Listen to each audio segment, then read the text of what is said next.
محمد رسول الله. Before I came to Islam, my life was really kind of focused on drink, drugs, having fun. The whole kind of purpose of life was just to have fun, have a laugh. And it's just a way of kind of making your life bearable until you die. I tended to kind of be in a kind of heavy metal crowd, hanging around a lot of people with similar interests, which weren't always the best company to keep. My first experience of seeing Muslims was the 9/11 attacks. I remember I was quite young at the time and I wasn't completely aware of what was going on. In fact, I ran to one of my friends after seeing the news report and I told him that the tourists had declared war in America because I'd never heard of terrorists before.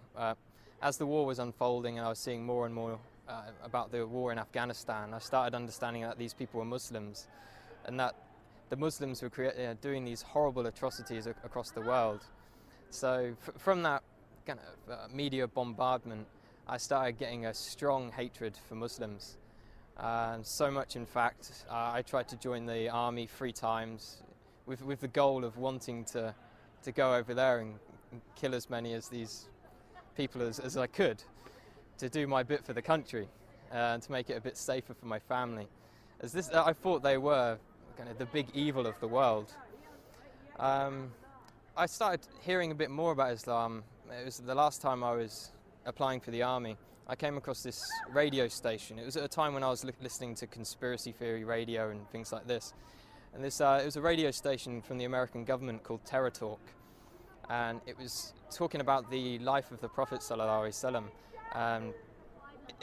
It just didn't sound right to me that people would follow him from all these evil things they were saying about him. So I started to question what Muslims believed at that time. I was on a spiritual search anyway. At the time I was looking into Norse mythology and paganism, and one of my friends turned to me and said, before you decide on this paganism thing, have a look around a bit more.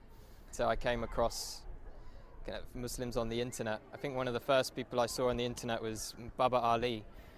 And he broke the stereotype of Muslims for me. I was surprised that there was this guy who was funny and he was very laid back. He wasn't with a big beard shouting, kill the kafir and all this kind of stuff. And then I eventually picked up the Quran from my college. When I had it, I actually thought I was picking up a terrorist handbook, and I was a bit worried that MI5 were going to come after me as soon as they saw me take it out of the library. But as soon as I started reading the book, it hit me immediately, and I couldn't stop reading it. It sank deep into my heart. And as I kept continuing through the different surahs, I remember reading about the people in the fire having boiling water to drink, burning their throats. And as I could read this and I was living this awful life, I could feel my throat burning and I could feel kind of how real this thing was and how I had to change. The first day I went to the mosque, I spent all day there reading, and my mum called me in the evening and asked me where had I been all day. And I said I was at a mosque. She's like, what? No, you can't be at a mosque, you're a Christian. Christians don't go to mosques. And she was very, very shocked and thought I was going down a bad path. That was my mum's original reaction. After a while, she started to accept it. She'd done a lot of crying. I'm not too sure why she was crying. I think she felt I was rejecting everything she'd taught me. A lot of people say when they find Islam, it's as if they've come home. And that's just the feeling I get. It's as if me in the past wasn't me at all. I was being controlled by something else. Only good things have happened since I've become Muslim. My life is sorted out and I've never had so much going on in my life at one time. If I was going to give advice to someone else who is thinking about Islam, I'd definitely tell them to come to the mosque and speak to a man of knowledge, not search the internet for the answers. There are some good things on the internet, but when you don't know anything about Islam, you can't judge what is right and what is wrong. So it's much better to speak to someone, spend time with the Muslims. I spent many weeks in their company, and you get an understanding of who they are and what kind of quality of people they are.